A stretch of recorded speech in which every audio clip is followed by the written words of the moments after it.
In this video, we're going to look at a rather rare Victorinox, the Golf Tool. First, Eorica will show us their tools there. Then, we'll go over the history and finally some considerations regarding this rare tool. So let's go to Spain. Let's see.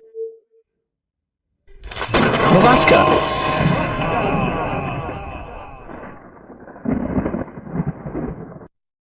Here I bring you this rarity, the loved and hated golf tool. Well loved.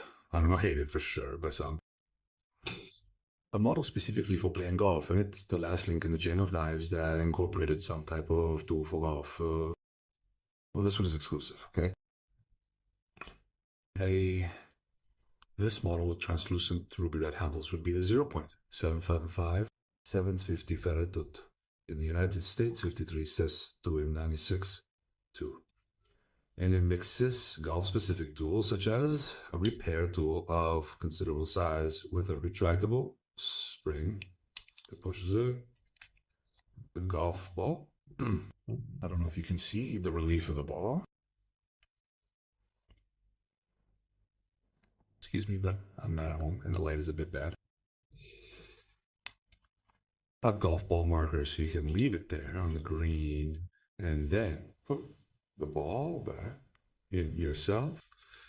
This marker that they sell as a replacement must be pretty easy to lose and also lose the shield with use. This Swiss quality Victorinox is usually erased. I imagine it's stuck and will fall off. It has a pretty interesting combo tool because it's used to prick the grass and put a little spike where you put the ball and hit it with the club. It also has the utility of being able to clean the heads of golf clubs, the slots that get filled with dirt and grass. And when you're finished and you're with friends, you can have a Coca-Cola or a beer and remove the cap and you can stop to go over your nails because it has a handy nail file. Convenient because once you fit the file in here, this protrusion that has like a half T, you put it there. And hey, it won't get away from you. Well, these golf tools are complemented by a cutting blade that is always welcome and some scissors, which are essential for me measuring 74 millimeters. It has the tweezers, a toothpick and bucket. And for me, a flaw is that it doesn't have a pen. Again, damn, if they had put a retractable pen here, I would have sent it here. Damn, it would have been great because it has a very good grip for that rate. And you could fill in your gold cards with how many shots you've hit and such without having to carry the P separately. Also, they do have, for example, a case for this model, a leather case with a built-in rotating metal clip.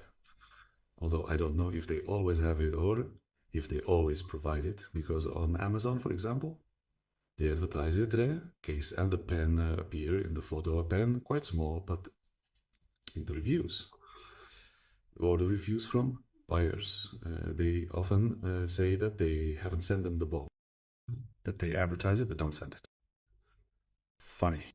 Well, I hope you liked it. See you later. The history of the golf tool began in 1999. In that catalog, we would see it alongside the series of tools for life that would also appear that year, which are the auto tool and the sport ratchet. In 2000, the poach that I mentioned, which comes with a pen, would also appear in that year's catalog, Lega. It should also be noted that there were gift sets or kits with balls and some with a golf ball holder called TEE. In 2004, 3 variations appeared: the ruby model, the sapphire model, and in black. And by 2006, it would stop being made in red. And that's how it ended up in the current catalog. Those who know me know that the golf tool would not be a knife that I would put in a showcase, but that is irrelevant to this channel and especially to this video. I must admit that the golf tool is much more useful for playing golf than, for example, a 58mm or the previous 84mm. Likewise, if it survived above the auto tall, the sport ratchet, the briefcase tool, it means that it is a very useful knife. But as I say, there are others that I consider much more collectible. For example, these 84mm ones